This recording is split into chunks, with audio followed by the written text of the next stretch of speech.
So Angus, welcome. How are you finding the URC? Yeah, loving it. It's a different challenge every week. Obviously, a top class competition within the world of rugby, and yeah, really loving my time with Ulster. It's been a unique challenge, but look, the coaching staff and the players have been really welcoming, and I guess I'm just starting to find my straps in the system, and also being around the top quality players we have here at Ulster. So really enjoying my time over here. So how's life been? How are you finding Ulster? What are the biggest differences that you found since joining? I'd say probably the weather would be the biggest difference. But no, like as you said before, it's rugby is it's same everywhere around the planet.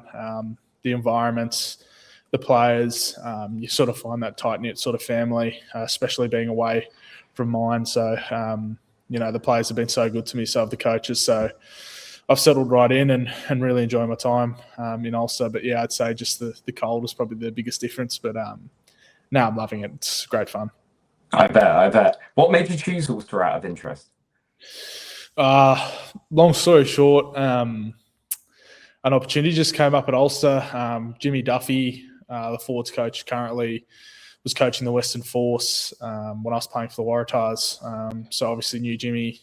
I didn't personally know Jimmy through that. I guess he sort of knew me through coaching against me. And then my manager, Clint Schafosky's actually played for Ulster, and he said he had, one of the best times of his life. And I thought, something like that and a change like that would be unbelievable for myself and make me grow up, I guess, a bit as a person.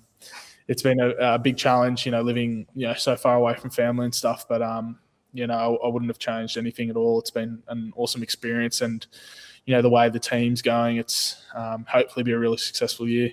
What a start you've had. Can we just quickly talk about that try you had against Cardiff? Where did that come from? What was that? Talk us through it.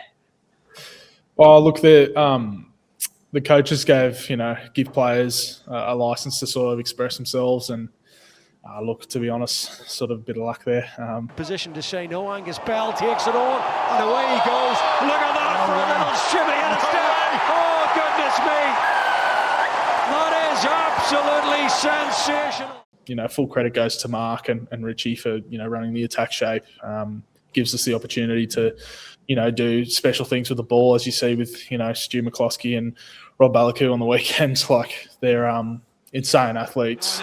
Balakoon off he goes. Can he make it? Twisting and turning. And I was just honestly just happy to be on the end of it. But yeah, look, I don't really remember much of it, to be honest. But it was just good that we could get the win against Cardiff. That was the biggest thing.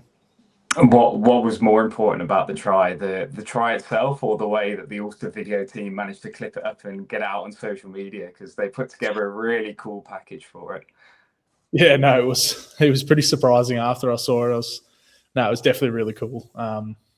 Look, it was a pretty special moment, and obviously probably the best thing about it was the rush of your own players, sort of coming over you when you're underneath the sticks. That was probably the best moment of it all. Just getting embraced and being really, part of a team is something that, that's why I play rugby. It's the biggest part of why I came to Ulster and why I'm loving it so much is that sort of team morale. Everyone was, happy for each other, and we're just a really tight-knit team. So it's that's probably all I really can remember. But as a moment, it was pretty special, and I really enjoyed, getting around my teammates afterwards. It was it's a special moment, most special so far. Definitely. This week at the URC, we're celebrating Origin round. So can you talk us through a little bit of your journey, how you started in rugby, and what your favourite memories in the sport are? So I went to Newington College in Sydney and was lucky enough to play a couple of years of schoolboys there, which was again challenging, but just try to push myself towards getting a full-time contract with the New South Wales Waratahs. I was lucky my last year of school to be contracted to them, so sort of transitioned out and played some 20s when I was 18, and then when I was 19 I was lucky enough to be added to the Wallabies development squad, which was like sort of an extended squad that went away during the COVID times because you couldn't bring many players in. So I was really lucky in that. And then we had an internal trial, played pretty well in that. And then I think one of the lads, I think James Slipper, blew his elbow out. And I was able to get my debut. I was 19 years old. Probably the most special moment of my rugby career so far was just playing for the Wallabies. Probably representing the Wallabies at 19 was pretty special. So I'd say that it was probably the greatest moment I've had so far, because it was a culmination of years of work to get there. Yeah. I heard a little story that you used to play in the back row as well. You were a number 8 growing up. Do you reckon you could still do a job there? No, I always joke about that, but definitely too fat now. No, it was I was playing number 8 probably up until I was about 17, and then obviously my dad being a forwards coach and a rugby coach, he said pretty bluntly that the only way I'd probably make it professionally is if I moved to the front row. So took his advice, moved to the front row, and then sort of never left. But I was pretty. I didn't really want to do it at the start, but I love being a front rower now. It's a special position that not many can play. So look, I was a number 8 until I was I put on too much weight. That's how it always goes. Yeah. I love it. That's brilliant. So obviously you featured in all 3 tests against the Lions this summer just gone. Tell us about that. How special was it to be a part of that series? Yeah, look, it was an enormous occasion. Pretty special to, once every 12 years it sort of happens. So it's like it's a once in a career thing to be able to experience. And again, those 3 games went by pretty quickly, to be honest. But the atmosphere was absolutely insane. Just shows how strong rugby is, both in Australia and the 4 other nations that combined for the Lions tests. It was just a super cool experience. Obviously didn't go the way we wanted it to go, but again, it was just a whirlwind of special emotions and also playing probably the toughest rugby you'd play in your life. So it was really enjoyable. That last test you guys had in Sydney was quite difficult. That weather, I've never seen a game stop for so long. I mean, how did you find it, those conditions? Yeah, it was a bit weird. About 30 minutes, I guess the guys got pulled off the pitch, and then it was a strange one. But we had Taniela at tight head and Will Skelton at tight head lock, so giving the break for the big fellas probably was suited us a lot more than the Lions. So it ended up working out in our favour, which is great. Very set piece orientated game, so it was great for those 2 big fellas to show how class they are in the set piece. So look, it was a weird test, but to win the last one in Sydney was again really special and probably one of the biggest stages that we'll ever get a win on. Was your dad a Wallaby? I was trying to fact check it. Yeah, he was. No, funnily enough, he was a coach, so I grew up, like a lot of my childhood was around rugby teams. Probably the most vividly I remember would be the Reds. He coached in Queensland for a while, so I went to primary school up there for, I want to say 3 years, and then came back down to Sydney for high school and stuff, and he was just a consultant for Rugby Australia. So he was a scrum coach, forwards coach, so he was involved with rugby for the best part of 40 years. So wow. That was my introduction to being, I guess, around rugby environments, which I guess is why I wanted to do it so badly. That's amazing. Really cool story. He's still involved now? Does he do much now? No. He ducks in and out. He loves to, I guess, give back to the younger generation. I think he might here and there identify sort of younger front rowers coming through, but he's always connected somehow in the back channels with different coaches he's coached with. But he drives. He's a tugboat master now, so he brings boats into port. So he loves that, and he sort of just steers clear away from rugby. I think he said his time's done in footy. So, but never know. He might come back. I have no idea. But he loves the game. Obviously, gave him so much, and lucky enough to have me and my brother both playing footy. So no, we love it. It's a big thing in our family. Just touching on that last Lions test, we saw on the broadcast watching a longer shot of Tide Furlong just sat laid back whilst all of that drama was going on. Was it the same kind of vibe in the Australian changing room? Yeah, it was actually. Will Skelton actually has now a saying, it's called lightning sushi. So Will was the big fella was eating sushi in the lightning break, which was pretty funny. I don't think he needed to get any heavier, but he did. But yeah, it was a bit of a weird one. You didn't want to get too, because obviously the weather was pretty bad. You didn't want to get too cold, but yeah, a lot of the lads were just lying around, just taking your breath and getting ready to go back out for another 10 or so minutes for a halftime break and then to go again. But yeah, it was a very weird game. I've never experienced that, and as I said before, it's just awesome to get the win in front of home crowd. Yeah, no, definitely. So how many is it? 50 caps at 25? Like, that is just incredible for the Wallabies. What's been the standout moment representing the Wallabies so far? Obviously said your first cap, but what have been the most special memories so far? I'd say probably individually, probably the Twickenham tests we played, not last year, year before, where Jorgo scores a try in the corner to win the game. It was a massive battle, and yeah, that was probably a highlight of my career that I'll look back on fondly. Was that game? Yeah, it was just an awesome battle, and to get the win in the end at Twickenham, as the Irish lads did the other day, it's pretty special to England at their home. So yeah, probably say that. Just touching on your origins, you said you grew up following the Reds.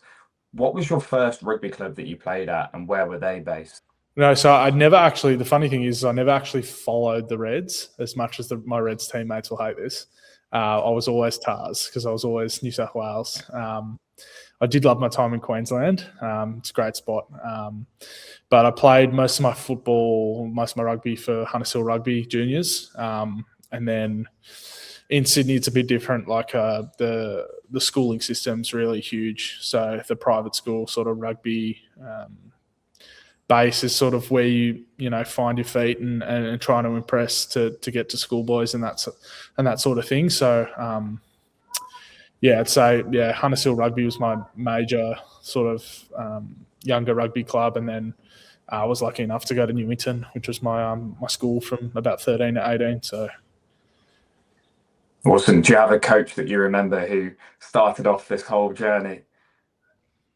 My coach for many, many years was Luke McCormack. He was my first rugby coach. I played with a lot of good players who are all playing rugby league and scattered all over the planet now. So our Hemisphere team, junior team, was actually probably, if I look at names that have, gone on and competed and gone to the highest level in every sport, it'd probably be that club rugby team.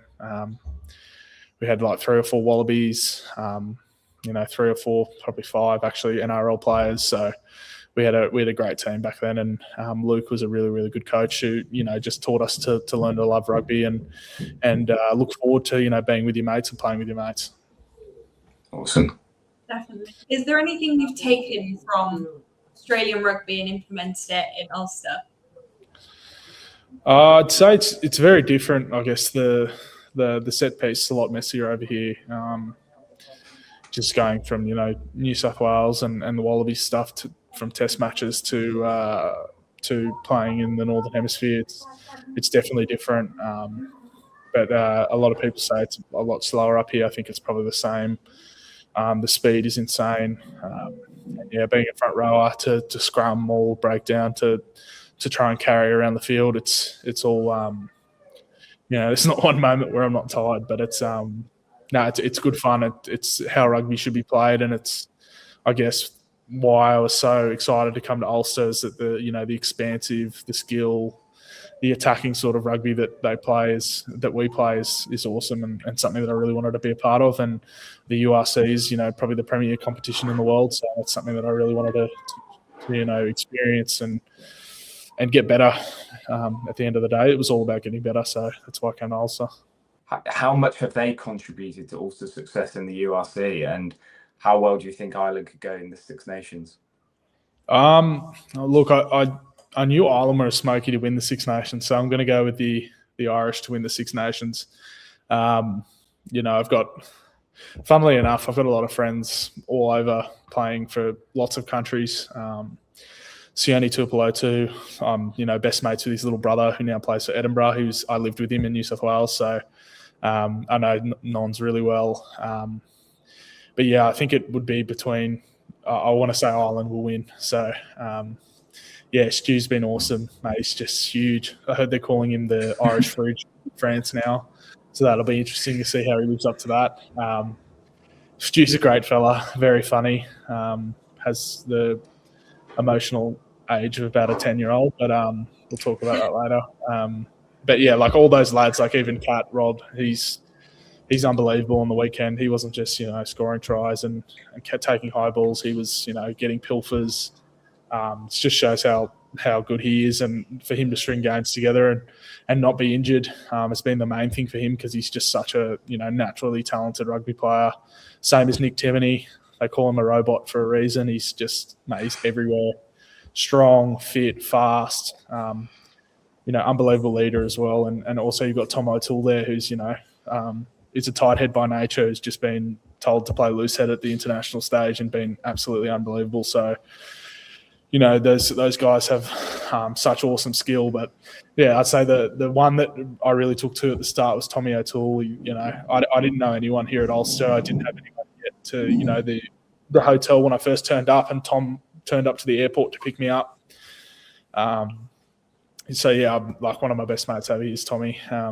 He's been unreal, and tight head, loose head combination, and we get to know each other pretty well. So I'd say all those lads deserve what just happened on the weekend, putting 50 on in England at Twickenham, which is something that not many teams do, because they're such a good team too. So it's going to be awesome to see those lads go on and win the Six Nations as they deserve. And I'm looking forward to watching it. It'll be a good contest. They're awesome games. Like, there's no one, like even Italy, unreal now. So they have class players everywhere too. So yeah, it's going to be interesting. But yeah, I love how rugby works. 1 week team's been put down, and the next week they come out with a performance like that, and now they're right back in the mix. And yeah, they're all such good players. So it'll be interesting, and I'm looking forward to watching. They're all great teams. This weekend drew close to the Winter Olympics. Were you watching at all, and did you see any Australian success taking home gold medals in both the freestyle skiing events? I watched obviously through training, it's pretty hard to watch, but I watched the final of the single free jump, I think it was, where they all scored like 97 plus. I thought that was really cool. Like, some of the stuff they're doing, like, is absolutely insane. Like, yeah, it's like you get something wrong, it's almost death. So it's just insane to me to do that sort of stuff, and it just shows how different countries love different sports, which I think is a cool thing. But yeah, they insane athletes. To be doing that stuff midair is just crazy. Have you ever put the skis on or snowboarded in your time? No, never. I'll be waiting at the bottom of the hot chocolate. I won't be doing that. Yeah. Maybe a surfboard. Yeah. No, not even. I'm terrible.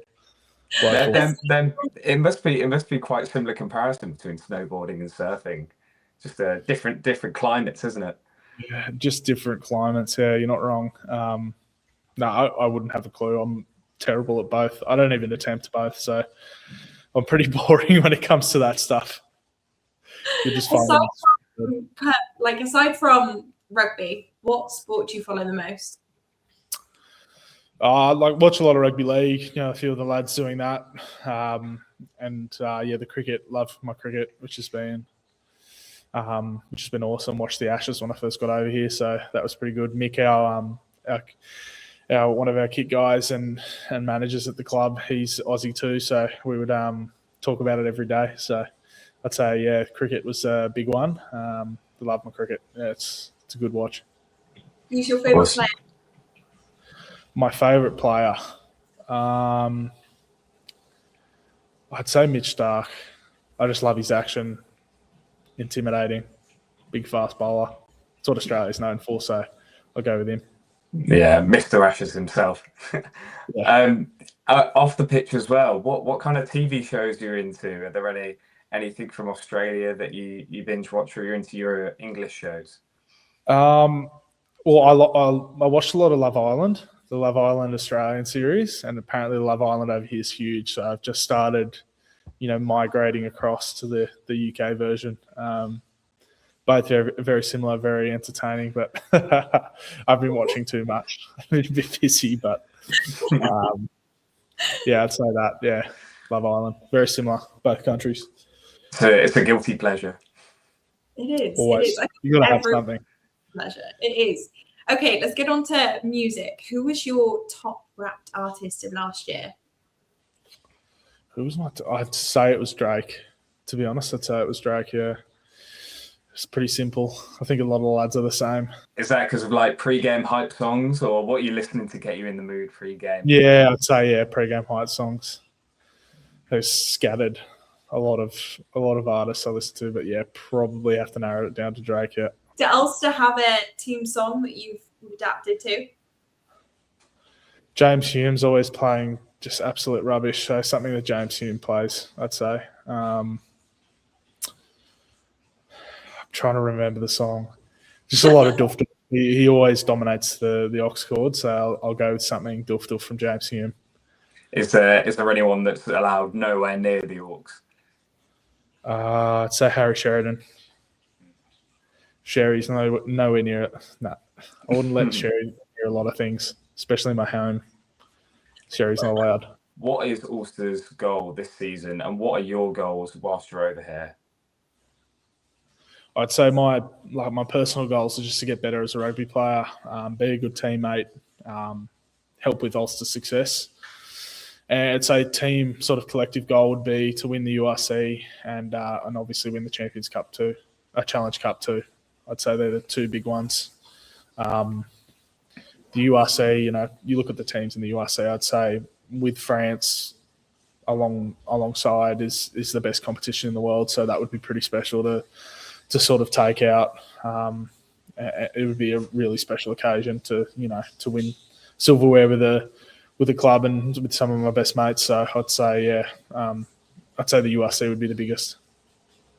Definitely. Who's a young player, a youngster that we should be looking out for this season? I'd say Bryn Ward.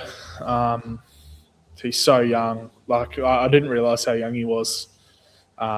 Big number 8. He's about 120 kilos, and he's only 21 or something, which is insane. Just super powerful, just like his brother Zach. Like they're both just mutants. They're both so powerful, and their ability to go 0 to 100 in just a couple steps is something that I admire. And look, that as long as we have them on the field, we're a step closer to winning games.